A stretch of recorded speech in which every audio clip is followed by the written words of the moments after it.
खुलुमबाय गिबियावनो नोंथांमोनखौ आंनि YouTube चेनेल सोरजिदा क्रिएटिभिटियाव बरायनानै लाग्रोनाय जालायबाय। दिनै आङो नोंथांमोननि सिगाङाव मोनसे कुइसन लानानै फैलायबाय। दायो जोङो कुइसन सिरिज सावरायगासिनो दङ। दिनै पार्ट 4नि जानाखि कुइसन सिरिज बे कुइसन सिरिजखौ आङो थोंजोङै डैम्प एबा बान्दोनि सायावल' सावरायगोन एबा इन्डियानि मोस्ट इम्परटेन्ट डैम्प्सफोरनि एबा मेजर डैम्प्सफोरनि सोमोन्दै सावरायगोन। स' नोंथांमोना आंनि भिडिअखौ सिगांनिफ्राय जोबजासिम नायलांगोन होननानै आसा खालामनाय थाबाय। थ' बिदिब्ला जोङो भिडिअखौ जागायनोसै। बिदिब्ला जों कुइसनाव फैनोसै। से नाम्बार कुइसनाव दं फलोइंग हुइच इज द हाइएस्ट डैम्प इन इन्डिया। गाहायनि बबे भारतनि जौसिन बान्दो? डैम्पखौ आं बेयाव बान्दोखौनो बुंनाय जादों बर'आव।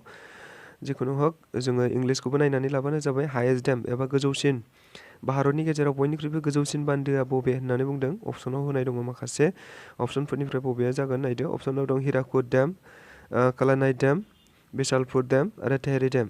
जों बयबो मिन्थिखायो बेनि गुबै एन्सारा जाहैगोन option D Tehri dam. Tehri डैमानो भारतनि बयनिख्रुइबो गोजौसिन बान्दो आरो बे बान्दोआ बेसेबां गोजौ होननानै बुङोब्ला 260.5 मिटार गोजौ।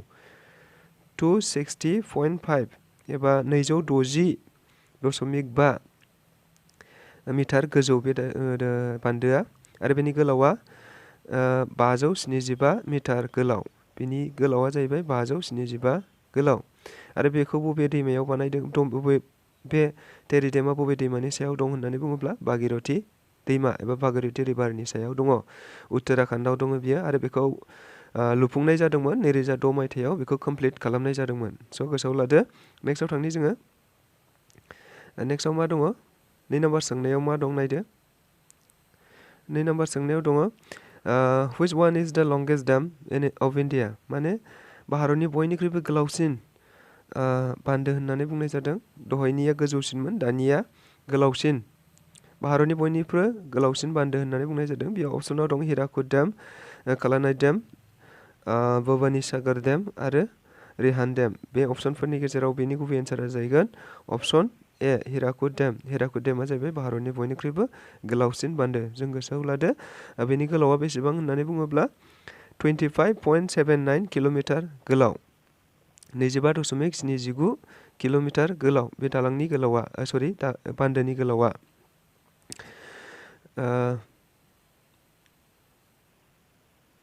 बेनि गासै बियो 25.79 किल'मिटारा गासै हा खोन्दोआव लानानैबो, नाथाय बेनि मेन बान्दोआ जाहैबाय दैसायाव थानाय बान्दोथारा जाहैबाय 4.8 किल'मिटार गोलाव। 4.8 किल'मिटार गोलाव। बेखौ बबे दैमानि सायाव बानायनाय जादों होननानै बुङोब्ला महानदी दैमानि सायाव बेखौ बानायनाय जादों। उरिष्यायाव दङ बियो आरो बेखौ कमप्लिट बानायदोंमोन 1953 मायथाइयाव बेखौ आबुङै लुफुंनाय जादोंमोन। गोसोआव लादो बयनिख्रुइबो गोलावसिन बान्दोआ जाहैबाय हिराकुद बान्दो। नेक्स्टआव थांनि जों 3 नाम्बार सोंनायाव मा दं नायनि। 3 नाम्बार सोंनायाव बेबो जोबोद इम्परटेन्ट कुइसन मोनसे। द अल्डेस्ट डैम्प अफ इन्डिया इज। भारतनि बयनिख्रुइबो गोजामसिन बान्दोआ मा होननानै बुंदों। भारतनि बयनिख्रुइबो गोजामसिन बान्दोआ बेयाव माखासे मानि अप्सन होनाय दं। बेनि गुबै एन्सारा जाहैगोन अप्सन सि कलानाइ डैम एबा कलानाइ डैमानो कलानाइ बान्दोआनो भारतनि गेजेराव बयनिख्रुइबो गोजामसिन बान्दो। बियो बबे दैमानि सायाव दं होननानै बुङोब्ला कावेरी दैमानि सायाव दङ। बियो तामिलनाडुआव दङ, तामिलनाडु स्टेटआव दं आरो इयार अफ कमप्लिसन होननानै बुङोब्ला एबा बेखौ आबुङै लुफुंनाय जादों होननानै बुङोब्ला 100 BCआव। जों गोसोआव लादो 100 BCआव बेखौ लुफुंनाय जादोंमोन। नेक्स्टआव थांनि जोङो 4 नाम्बार सोंनायाव मा दङ नायदो। 4 नाम्बार सोंनायाव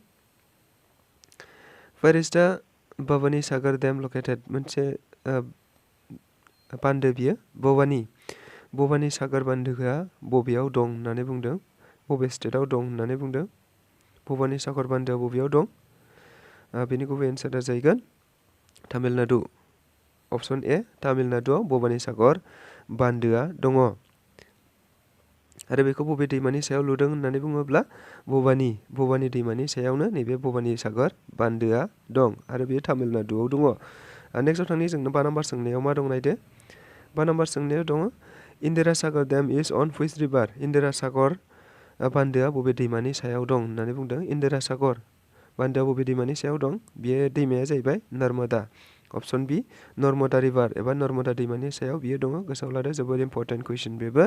आरो बेयो बबे रायजोआव दं होननानै बुङोब्ला, बबे स्टेटआव दं होननानै बुङोब्ला बेयो मध्य प्रदेश एबा एमपि मध्य प्रदेशआव बियो दङ। नेक्स्टआव थांनि जोङो 2 नम्बर सोंनायाव मा दं नायनि। 2 नम्बर सोंनायाव दङ which is the highest dam on Narmada valley. Narmada दैमानि बयनिख्रुइबो नर्मदा दैमायाव लुजानाय बयनिख्रुइबो गोजौसिन बान्दोआ मा होननानै बुंदों? बियो नर्मदा दैमानि बाथ्राखौल' बुंनाय जादों। नर्मदा दैमायाव लुजानाय बयनिख्रुइबो गोजौसिन बान्दोआ बबे होननानै बुंदों? बे जाहैबाय अप्शनफोरनि गेजेराव अप्शन ए जागोन सरदार सरोवर डेम। सरदार सरोवर डेमआ जाहैबाय नर्मदा दैमानि सायाव लुजानाय बयनिख्रुइबो गोजौसिन बान्दो। बेनि गोजौआ 163 मिटार गोजौ आरो बेनि गोलावखौ बुङोब्ला 1210 मिटार गोलाव बे दालांनि गोलावा। आरो बियो बबेयाव दं होननानै बुङोब्ला गुजरातआव दं। गुजरातआव दङ बियो सरदार सरोवर डेमआ। नेक्स्टआव थांनि 7 नम्बर सोंनायाव मा दं जों नायदो। 7 नम्बर सोंनायाव मा दं? which of the following dam is not the river of Krishna। गाहायाव माखासे मानि डेम एबा बान्दोफोरनि मुं होनाय दङ। बेफोरनि गेजेराव बबेया कृष्णा दैमानि सायाव लुजानाय बान्दो नङा होननानै बुंदों? कृष्णा दैमानि सायाव लुजानाय बान्दो नङा होननानै बुंदों। बबे मोनसेया अप्शनफोरनि गेजेराव बिनि गुबै एन्सारा जाहैगोन कृष्णा सागर। जोङो अप्शनफोरखौ नायनानै हयथ'बा कृष्णा सागरखौनो थोंजोङै कृष्णा सागरनि कृष्णा दैमानि सायाव लुजानाय होननानै साननो हागौ। नाथाय कृष्णा सागरा कृष्णा दैमानि सायाव लुजानाय मोनसे बान्दो नङा। बेनि अनगायै गासिबो अप्शन 3 मोनथाम अप्शना गासिबो कृष्णा दैमानि सायावनो लुजानाय बान्दो गोजा। नेक्स्टआव थांनि जोङो 10 नम्बर सोंनायाव मा दं नायदो। 10 नम्बर सोंनायाव दं which dam is also known as the Maharana Pratap Sagar. गाहायनि बबे मोनसे बान्दोखौ महाराणा प्रताप सागर होननानैबो मिथिनाय जायो। जोबोद इम्परटेन्ट कुइसन बियो। गाहायनि बबे मोनसे बान्दोखौ महाराणा सागर होननानैबो मिथिनाय जायो? बेनि गुबै एन्सारा जाहैगोन अप्शनफोरा मोनब्रै अप्शन होनाय दं। बेनि गुबै एन्सारा जाहैगोन पंग डेमखौनो महाराणा प्रताप डेम होननानैबो मिथिनाय जायो। नेक्स्टआव थांनि जोङो 9 नम्बर सोंनायाव मा दं नायदो। which dam is on Sutlej river। बबे मोनसे which dam is on Sutlej river। गाहायाव मोनब्रै अप्शन होनाय दं। बे मोनब्रै अप्शननि गेजेराव बबे मोनसेया सुतलेज दैमानि सायाव लुजानाय बान्दो होननानै बुंदों? बेनि गुबै एन्सारा जाहैगोन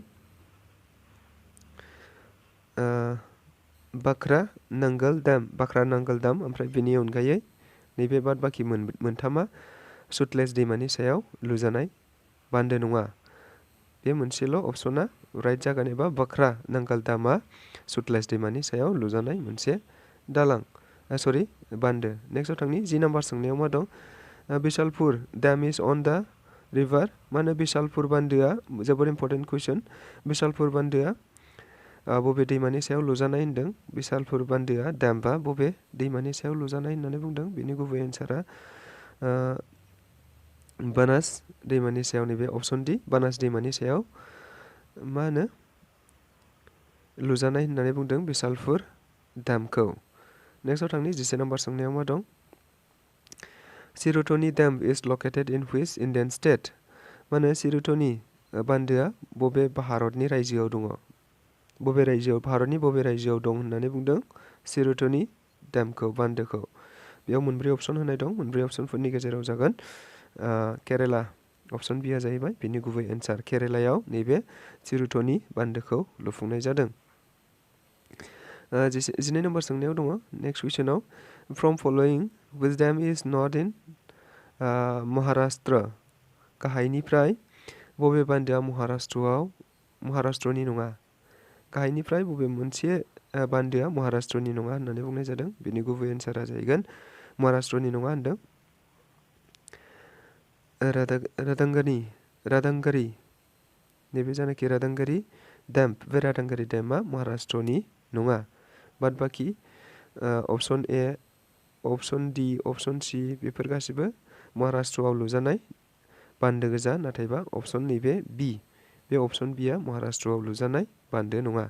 नेक्स्टआव थांनि एबा दिनैनि जोबथा कुइसनाव मा दं? Which dam is located in the border between Uttar Pradesh and Madhya Pradesh? जोबोद इम्पर्टेन्ट कुइसन। उत्तर प्रदेश आरो मध्य प्रदेशनि सिमायाव थानाय एबा बर्डाराव थानाय